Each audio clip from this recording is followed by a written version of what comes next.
We've got a freelance journalist who was in the midst there. Ben Camacho, can you hear me? And if you can you give us some sense of what you saw as this all unfolded? A very, very different scene than what we have seen over the past week, where there has really not been a police presence. It has been protesters versus counter protesters, but now police have moved in. Ben, what can you tell me? Yeah, so I was there earlier today. I got there around 5 p.m. and mainly a lot of protesters were outside on the encampment, chanting, singing songs, and giving speeches. But as the night progressed, there were more police that did arrive to the outer perimeters of the encampment and to other buildings. And I think around 1:30 in the morning, our time over here in LA. Los Angeles Police Department did break through the barricade for probably they broke through very quickly, but then maybe about a couple dozen police officers in full riot gear did make it to the edge of the encampment, where at that time several hundred protesters did surround them, and the protesters did have shields, they did have helmets, and they were ready to defend their encampment. Uh, there was probably about a 30-minute standoff there when protesters did manage to push LAPD out of their encampment and force them to retreat.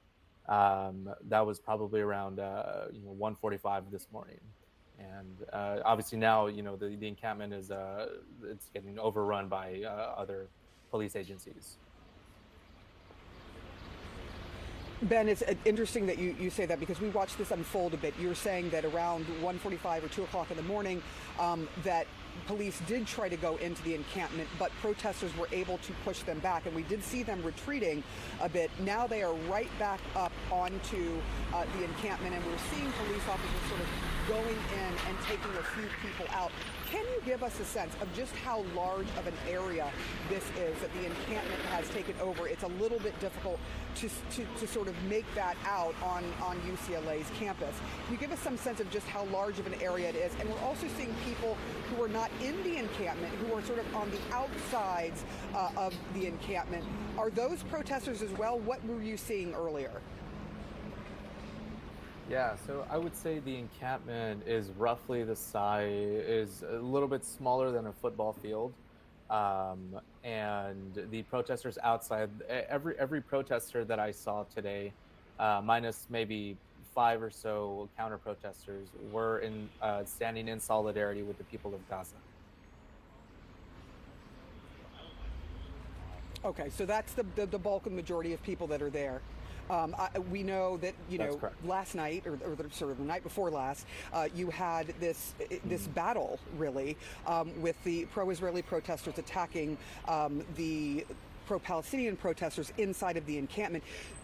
The university, are they looking into this? Is there an investigation going on? Because we did see at least one person being severely beaten and kicked. We saw people using pipes to hit some of the protesters.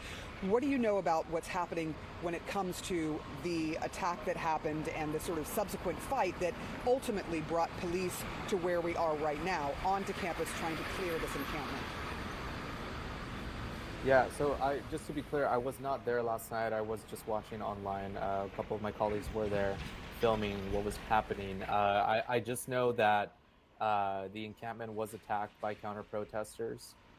There was blood that was shed due to this attack. I'm not sure if there is an investigation into what's going on, but that did prompt this